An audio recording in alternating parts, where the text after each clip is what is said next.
एक अद्भुत चीज़ मैं आपको 200 वर्ष पुराना ये हल है। बाहर से हिफाज़त को तो पहरे दिए गए।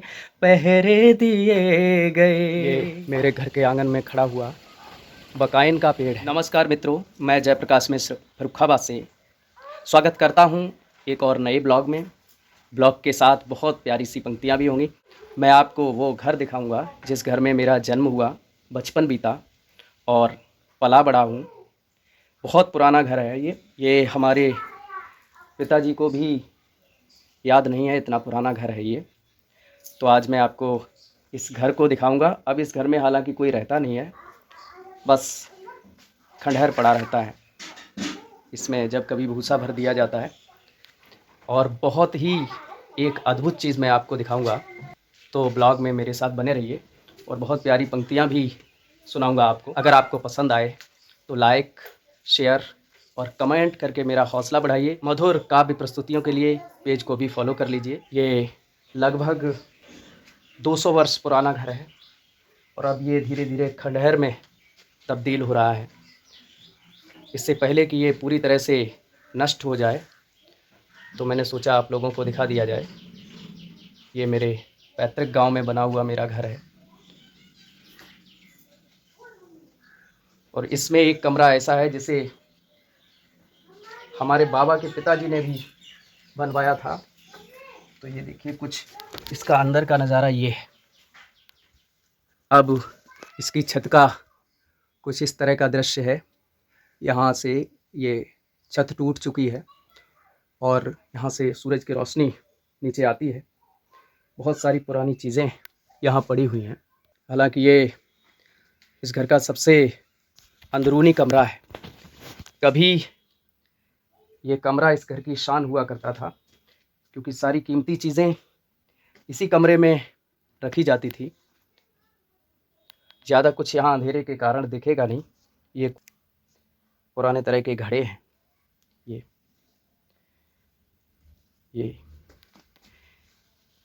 ये हल है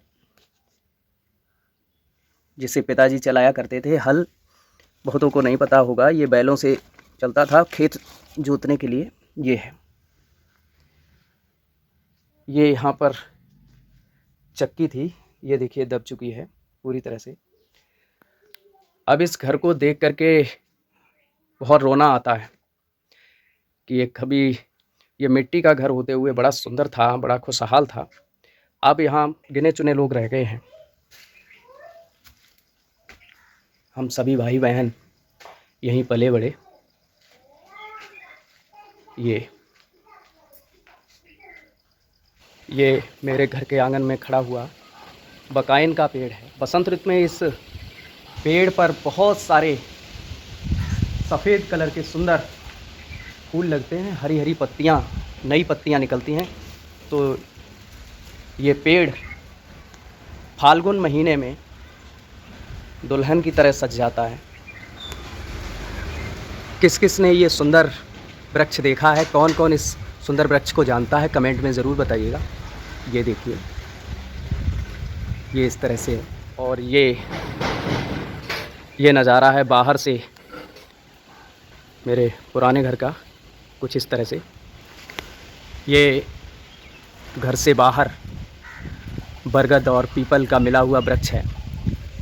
इसका जिक्र मैंने एक अपनी गज़ल में किया है और ये आप लोग बताएंगे कि किस रचना में मैंने इसका जिक्र किया है।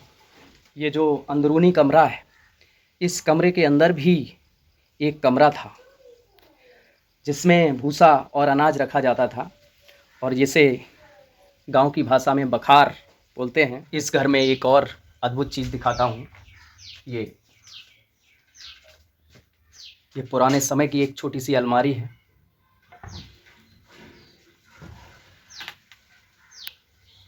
उस समय दादी और माँ इसमें घी, मट्ठा, दूध इत्यादि रखा करती थी ताकि बिल्ली, चूहों, कुत्तों से सुरक्षित रहे। देखिए कुछ इस तरह से है।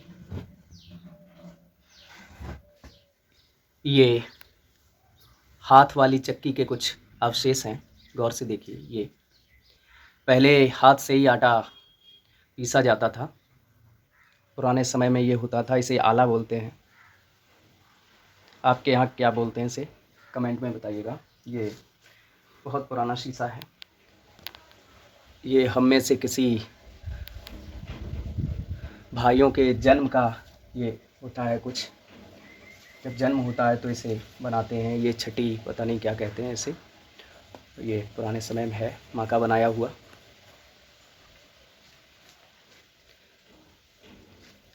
हालांकि माँ नहीं है और पिताजी भी नहीं हैं अब, लेकिन उनकी स्मृतियाँ कहीं न कहीं यहाँ पर हैं। मैंने पिछले दिनों एक पोस्ट की थी, इस घर को गिराने की सोचना भी पाप है, इस घर को गिराने की सोचना भी पाप है, इस घर पे मेरी माँ की उंगलियों की छाप है। चलिए आपको 4 पंक्तियाँ बिल्कुल तरोताज़ा सुना दी जाएं। बाहर से हिफाजत को तो पहरे दिए गए, पहरे दिए गए। बाहर से हिफाजत को तो पहरे दिए गए, अंदर से मगर घाव भी गहरे दिए गए, गहरे दिए गए। कहने को तो आवाज उठाने की छूट है, कहने को तो आवाज उठाने की छूट है। हाकिम ही मगर आपको बहरे दिए गए, बहरे दिए गए। बहुत बहुत शुक्रिया दोस्तों।